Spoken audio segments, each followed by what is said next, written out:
Good morning to everyone. Today session में discuss करेंगे inter के मोस्ट इंपोर्टेंट टॉपिक दो तरंगों के व्यतिकरण के बारे में। डियर स्टूडेंट, आपने दो तरंगों के व्यतिकरण की डेफिनेशन तो देखी होगी और या फिर इसका परिणामी तीव्रता का डायरेक्ट सूत्र देखा होगा। आई होप आपने इसका डेरिवेशन नहीं देखा होगा, जो कि बोर्ड एग्जाम के पॉइंट ऑफ व्यू से बहुत ही इंपॉर्टेंट है। कई बार लगातार ये ट्रेंड्स भी कराया नहीं जाता है, तो स्टूडेंट करे कैसे। आज इस समस्या को देखते हुए एक लड़के का कमेंट आया था, बोले कि इसे कराना है, तो उसके कमेंट के आधार पर हम इसका डेरिवेशन कराएंगे। पहले इसकी परिभाषा लिखाएंगे। वीडियो थोड़ा बड़ा हो सकता है, लेकिन 20 मिनट में कोशिश करेंगे कि हम इसका पूरा सॉल्यूशन और प्रूव कर दें। यदि डियर स्टूडेंट आप हमारे YouTube channel physics by Sunil sir पर न्यू व्यूअर्स हैं, अर्थात नए मेहमान हैं, तो कृपया चैनल को सब्सक्राइब करें और बेल आइकन को दबाएं। बेल आइकन को दबाने से क्या होगा, जो भी वीडियो हमारी YouTube चैनल पर अपलोड होगी उसका नोटिफिकेशन भविष्य में सबसे पहले आपके पास पहुंचेगा। बिना टाइम को स्पेंड किए हुए सबसे पहले हम दो तरंगों के व्यतिकरण की परिभाषा लिखते हैं, उसके बाद में परिणामी तीव्रता के लिए सूत्र लिखते हैं। आज हमारे स्टूडियो में ऋतिक रोशन भी आए हुए हैं।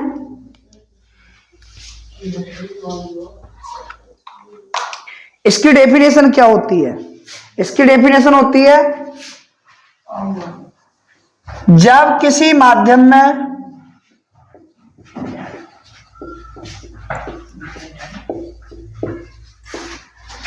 दो तरंगें एक साथ एक ही आवृत्ति से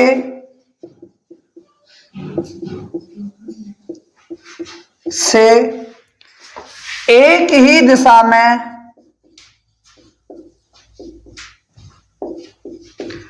आगे की ओर बढ़ती हैं,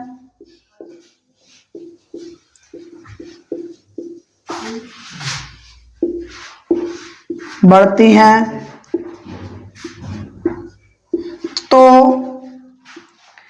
किसी स्थान पर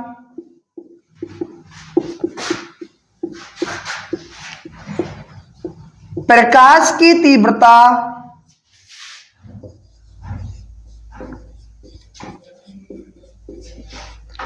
अधिकतम तथा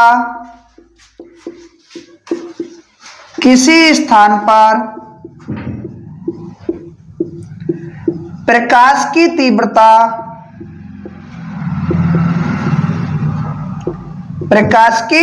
तीव्रता न्यूनतम प्राप्त होती है।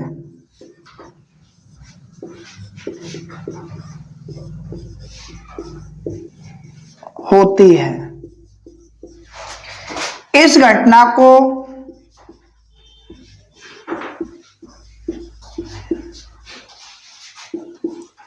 दो तरंगों का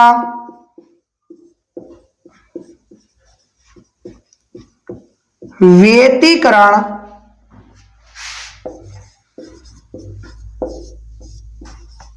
कहते हैं। बेटा, ये तो दो तरंगों के व्यतिकरण की हमारी डेफिनेशन हो गई, और आप ये मानकर चलो कि इसका न्यूमेरिकल डेरिवेशन या परिभाषा आपको हर एक सेट में देखने को मिलेगी, चाहे आप विगत वर्ष के सारे अनसोल्ड पेपर देख लो। ये बोर्ड एग्जाम की दृष्टि से बहुत ही इंपॉर्टेंट है।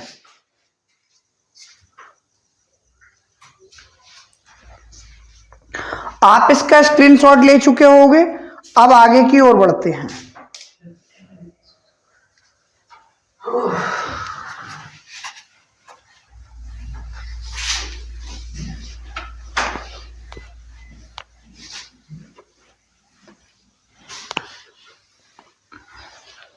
दो तरंगों का परिणामी तीव्रता कैसे निकालते हैं? क्या परिणामी तीव्रता? आप इसे पूरे कंसंट्रेशन के साथ देखिए और साथ के साथ नोट करिए। क्योंकि आप ऐसे देखते रहोगे इससे कोई फायदा नहीं होगा, क्योंकि जब तक ये 1 से 2 बार आप लिख ना लोगे तब तक कोई भी बात हमारे समझ में नहीं आएगी। इसमें आप लिख दोगे माना दो तरंगों के आयाम a1 बाय a2 हैं, तब त्रिगामी तरंग में बेटा क्या होता है, हम यहां लिख देंगे वी नो दैट y1 बराबर a1 sine omega t minus के kx, और दूसरा हो जाएगा हमारा y2 बराबर a2 sine omega t minus के kx प्लस के फाई। डियर स्टूडेंट, अगर हम इनका परिणामी निकालते हैं दो तरंगों का, तो परिणामी तो आपने पढ़ा होगा y बराबर y1 plus y2।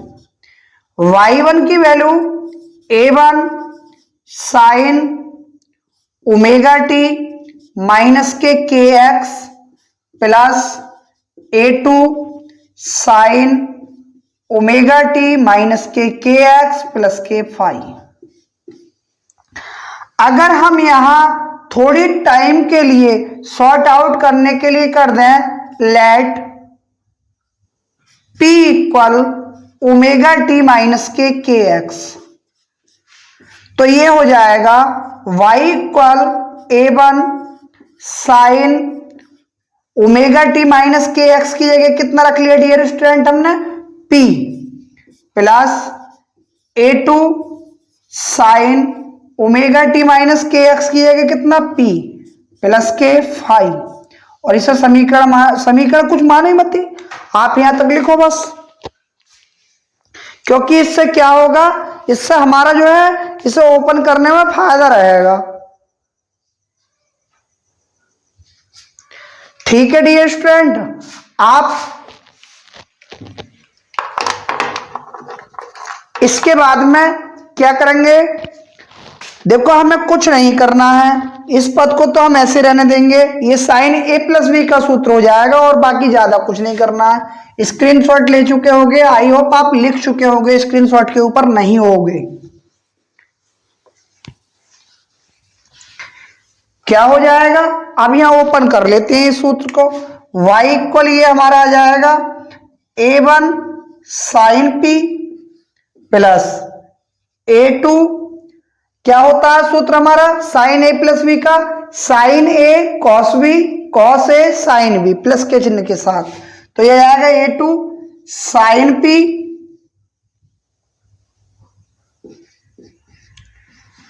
Cos phi plus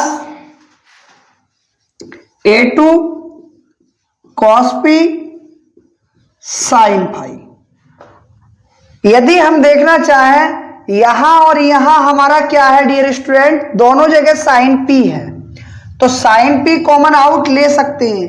अगर दो पदों में कोई भी एक संख्या एक जैसी लिखी हुई है तो उसमें से हम कॉमन आउट ले लेते हैं, तो यह आ जाएगा हमारा y बराबर साइन p, हमने यहां से कॉमन ले लिया, और ये आ गया हमारा a1 plus a2 cos phi, और ये आ जाएगा हमारा ऐसे ही a2 cos p sine phi. अब p की वैल्यू जो मानी थी हमने ओमेगा टी माइनस के kx, वो यहां लाकर पुट कर देते हैं, तो ये हो जाएगा y बराबर साइन ओमेगा टी माइनस के kx a1 plus a2 cos phi plus के a2 cos omega t minus के kx इंटू साइन फाई। इसे समीकरण हमने एक मान लिया। जब समीकरण हमने एक मान लिया तो हम एक की कंपेयर जो करेंगे वो कैसे करेंगे,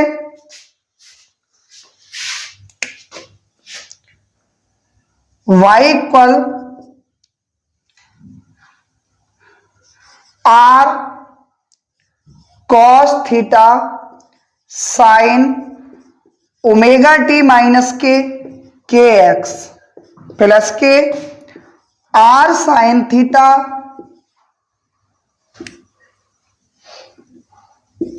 cos omega t minus k x से तुलना करने पर जब डियर हम यहां से तुलना करते हैं तो तुलना करने का या कंपेयर करने का सीधा सा कॉन्सेप्ट होता है हमारा। हम देख रहे हैं यहां क्या है हमारा साइन ओमेगा टी और यहां भी क्या है sign omega t minus k x.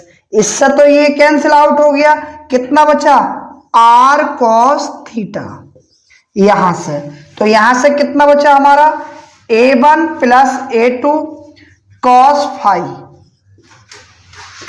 समीकरण ए। अगर हम देखें यह है हमारा cos omega t minus k x, cos omega t minus k x, तो यहां से कितना बचा आर साइन थीटा इक्वल कितना a2 sine phi. Equation b. Dear student यहां तक हमने कुछ नहीं करा है, केवल कंपेयर करिए। आप इस कंपेयर को एक बार और देख लो, उसके बाद बताते हैं।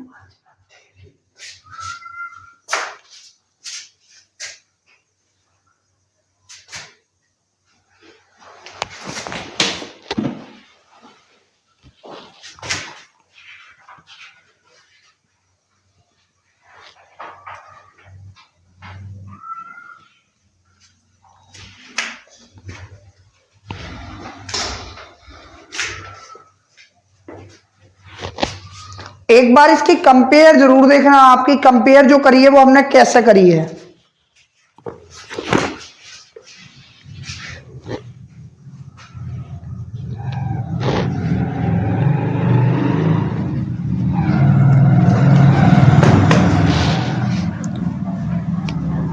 ठीक है, आपने कंपेयर समझ ली होगी। अब अगर हम देखें कि हम यहां से क्या गायब करें, गायब हमें करना है यहां से कॉस थीटा और साइन थीटा। आर की वैल्यू हमें फाइंड आउट करनी है, तो जब आर की वैल्यू हमें यहां से फाइंड आउट करनी है तो यहां लिख देंगे समीकरण ए व बी का वर्ग करके जोड़ने पर, वर्ग करके जोड़ोगे तो क्या हो जाएगा, ये हो जाएगा हमारा आर कॉस थीटा इसका स्क्वायर, आर साइन थीटा इसका स्क्वायर बराबर a1 plus a2 cos phi square, a2 sine phi और इसका भी स्क्वायर। यहां तक समझ में आया। हमने LHS को LHS में जोड़ दिया और RHS को RHS में जोड़ दिया। अब देखो यहां पर हो जाएगा हमारा r square cos square theta plus r square sine square theta. ये डियर हमारा a प्लस बी का होल स्क्वायर हो जाएगा, a1 square a2 square cos of square phi plus के 2a1 a2 cos of phi plus के a2 square sine square phi. उसके बाद में डियर हम यहां से दोनों जगह से आर कॉमन ले लेंगे, तो ये आ जाएगा r square cos square theta plus के साइन स्क्वायर थीटा। अब दोनों जगह से हम देख रहे हैं ये भी a2 वाली टर्म है डियर और ये भी a2 वाली टर्म है। अभी थोड़ी देर पहले बताया था जब दोनों टर्मों में एक चीज है तो कॉमन ले लो, तो a1 स्क्वायर तो हमारा है ही, यहां से a2 का स्क्वायर हमने और ले लिया कॉस स्क्वायर फाई प्लस के sine square phi plus 2a1 a2 cos of phi. अब हम जानते हैं एक हमारी आइडेंटिटी होती है, एक हमारी आइडेंटिटी होती है कि ये नीचे वाली लाइन कट रही थी, इसे दोबारा देख लो, मैंने थोड़ा जूम कर लिया है। एक आइडेंटिटी होती है यहां पर कि जहां पर cos square theta plus sign square theta या कॉस स्क्वायर फाई प्लस के साइन स्क्वायर फाई है, उसकी जगह हम क्या रख लेते हैं 1 रख लेते हैं। ठीक है, ऐसी दिखा दो ऐसी, थोड़ा सा इसे और जूम कर लो नीचे को, क्योंकि इसके जगह भी हम 1 रख लेंगे डियर और इसकी जगह भी 1 रख लेंगे, और आप ऊपर से इसको उतार चुके होगे। ठीक है, मैं आप ऊपर से इसे रब कर देता हूं।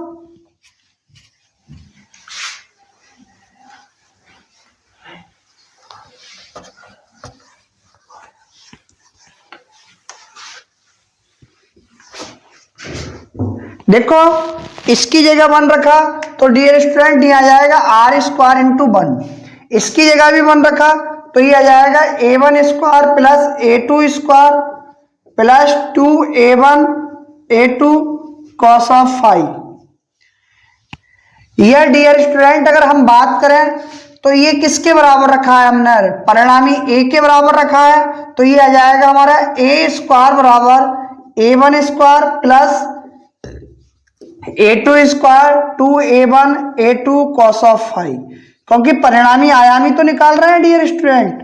अब ये तो आयाम के लिए आ गया परिणामी, लेकिन हमारी निकालनी क्या है, परिणामी तीव्रता।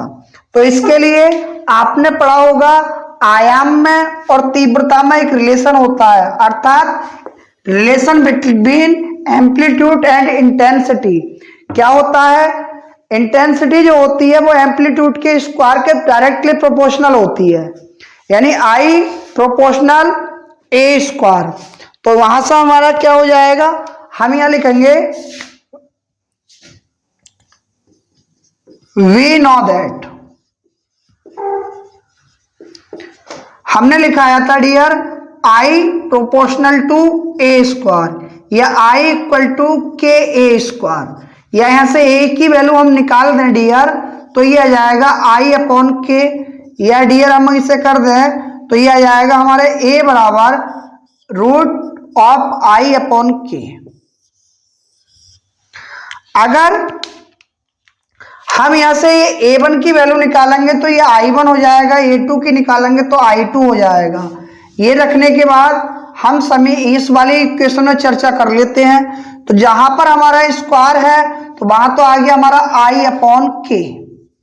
अब ये 1 है इक्वल I1 अपॉन के, I2 अपॉन के, लेकिन जहां पर ये सिंगल है अर्थात पावर 2 नहीं है, वहां पर ये अप्लाई होगा अंडर रूट में, अंडर रूट I1 अपॉन के under root I2 upon k into cos of five. अब देखो आपने ये बात बहुत भली भांति जानी होगी कि ये हो गया हमारा I अपॉन के, I1 अपॉन के, I2 अपॉन के। अब डियर ये 2 बार अंडर रूट में लिखा जाएगा, under root I1 under root I2 upon under root k into cos of five. तो एक बाहर आ जाएगा, जब बाहर आ जाएगा तो यहां से भी के बाहर आ जाएगा, तो ये हो जाएगा I अपॉन के I1 upon k plus I2 upon k plus 2 under root I1 under root I2 upon k into cos of five.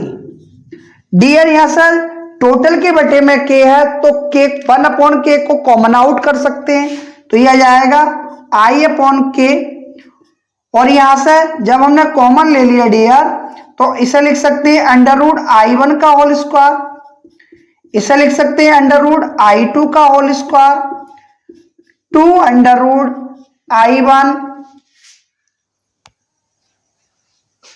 नहीं इसे बात को लिखेंगे आप, पहले से ऐसे रहना दो, जब के कॉमन ले लोगे I upon k equal 1 upon k common ले लिया, I1 plus I2 plus 2 under root I1 I2 into cos of five. 1 upon k से के कैंसिल आउट हो जाएगा, ये आ जाएगा डियर स्टूडेंट हमारा I equal I1 plus I2 plus 2 under root I1 I2 cos of five. और यही डियर स्टूडेंट हमारा क्या हो गया, परिणामी तीव्रता का सूत्र हो गया। जब दो तरंगें एक साथ एक ही आवृत्ति से आगे की ओर बढ़ रही हैं तो इनका ये परिणामी तीव्रता का हमारा सूत्र आ गया, I equal I1 plus I2 under root 2I1 I2 into cos phi. I क्या है? परिणामी तीव्रता। I1 क्या है? पहली तरंग की तीव्रता। I2 क्या है?